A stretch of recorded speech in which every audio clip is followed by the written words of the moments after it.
Many stones are told to be precious, but only real pressure forge diamonds.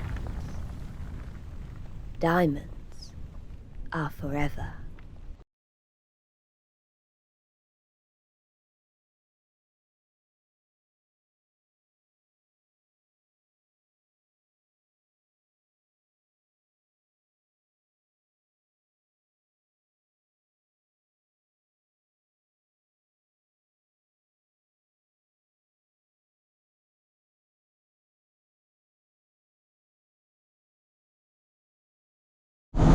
Alright, y'all, what up? We back. So we out here on CT 82 East, headed from Salem to Lisbon, Connecticut. I passed a lot of foliage, so I think it's only right if I fix the camera. Dang. Hold on one second. Sorry, I didn't realize you guys were crooked. Not crooked like personally, like crooks, but you know, you guys were like a little off-center. So yeah, we got to do a couple more pickups and stuff like that. Should be a pretty early day today. I had a horrible last delivery because, you know, as you guys can see, it's raining, pouring rain, and yeah, I had to do a delivery of 6 tons of pellet fuel up a customer's driveway in the pouring rain, and the driveway is like a quarter-mile long. It took me about, I think it was exactly 59 minutes until I got back to the truck.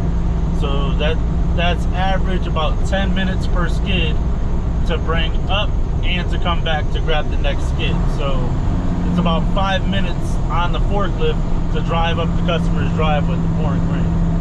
And as soon as I pull up, the customer's neighbor comes out. He's like, hey, that's for this guy, right? I'm like, yeah, yep. And he goes, all right, just want to let you know, so 2 skids go in this driveway. When you go down that shared driveway, you go off to the left, 2 skids get dropped off at that guy's house, and then the actual guy, his house is the right driveway down the shared driveway.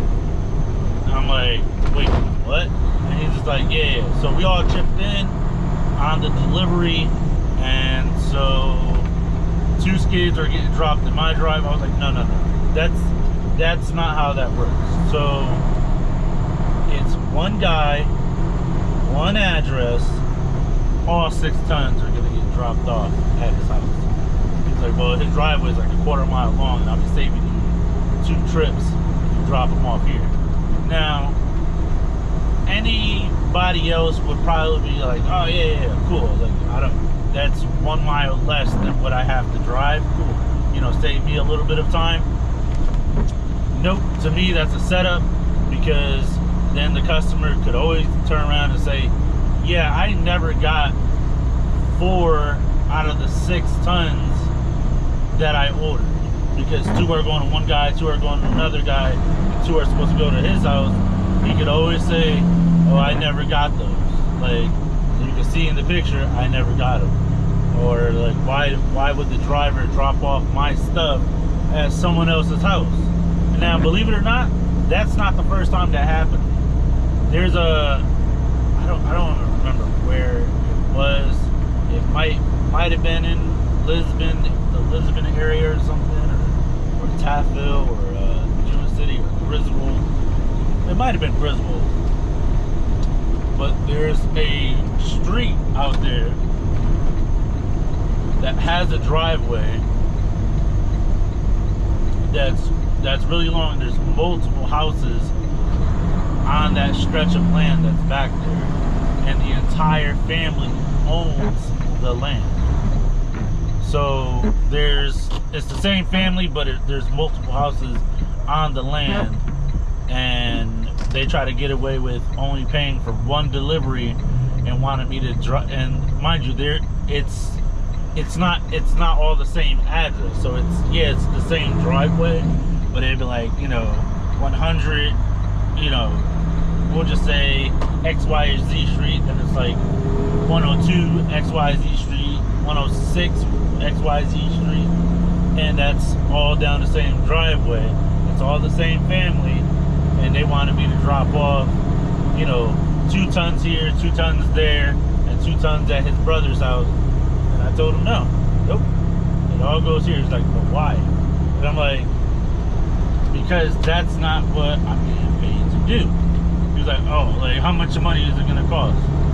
I don't know. I don't work for Home Depot. You gotta set that up before I get it. He's like, no. Like, how much money will it take for me to pay you right now to do it? I'm like, oh, nothing. I mean, if you want to pay me as a tip or a courtesy, you know, for a good job or a job well done, you know, I'll take it. But I'm not gonna take a bribe. You know, you should have set that up with Home Depot before I got here. Like, I'm sorry. Like, nope.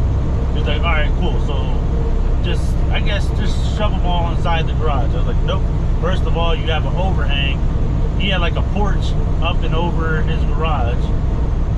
And then I'm like, nope, I'm not climbing underneath that, number one. And number two, I don't do in-garage deliveries. He's like, what are we paying you for? I'm like, actually, you paid me for a curbside delivery, and I gave you the courtesy to bring it all the way down this driveway. You know, all 6 or 8 tons or whatever he ordered. I was like, so it's not my job to do anything further. So pick a, you know, one designated area, and I'll leave it here for you. And I feel like attitude goes a long way with customers. You know, it's like, I don't have to bring it. I didn't have to bring it this far. And customers continue to give me attitude. You know, I have every right to just leave it on the curb and go on about my day. You know, or bring it back to the store. Like, you don't have to deal with it. So in perspective to the delivery that I just had a few minutes ago, between the time that I dropped off the first delivery, I mean, not the first delivery, the first ton of the 6 tons, the second neighbor comes out and he goes, hey, this is for such and such guy, right? I'm like, yeah. He goes, all right, well, that guy across the street, he's supposed to get 2, and then I'm down this driveway with that guy, and my house is on the left, so 2 go there, and then 2 go to the driveway on the right. I was like, well, I already spoke to that guy, and I already told him no, and I'm gonna tell you no, because that's not what I'm getting paid to do. So he goes, so he says to me, well, how many pallets did you already drop off? At that time, it was only 1 skid. So I told him, 1 skid. And he said, well, how many is there total? And I said, there was supposed to be 6. And I already dropped 1 off, so there's 5 left that I have to do. He's like, well, you know, if you drop 2 off in that guy's driveway and 2 off in my driveway, we're actually saving you a trip, you know, longer distance. Nope, doesn't matter. I'm not worried about that. And he goes, all right, well, what if I get the guy who placed the order to tell you? And I kid you not, I looked him dead in the eyes. I said, I don't care. He paid for it all. It's all gonna get dropped off at his house, or I bring them all back to the store. You know, you guys got to pay for the delivery. You know, like I don't know what to tell you. Like, it's not my job to sit here and split a delivery. You know, even if it said it on the note, special instructions. Nope. Everybody has different addresses. My phone is tracked via GPS, and it'll show up on the GPS that I'm at the wrong location. So, thanks, but no thanks. You know, I'm surprised nobody tried to offer me money today. That I'm genuinely surprised at. But yeah, leave it down in the comment section how your day is going. What you think of the whole interaction? Like, what do you guys like? What's your take on it? You know, it's not that your take is gonna persuade me to do otherwise, but I just want to know your guys' thoughts as to, you know, what do you think from both sides, and yeah, just let me know how your day is going. How was your weekend? And make sure you guys smash that like button and subscribe, hit the notification bell, and I'll be happy to see you guys on the next video. Thank you all so much for watching. Later.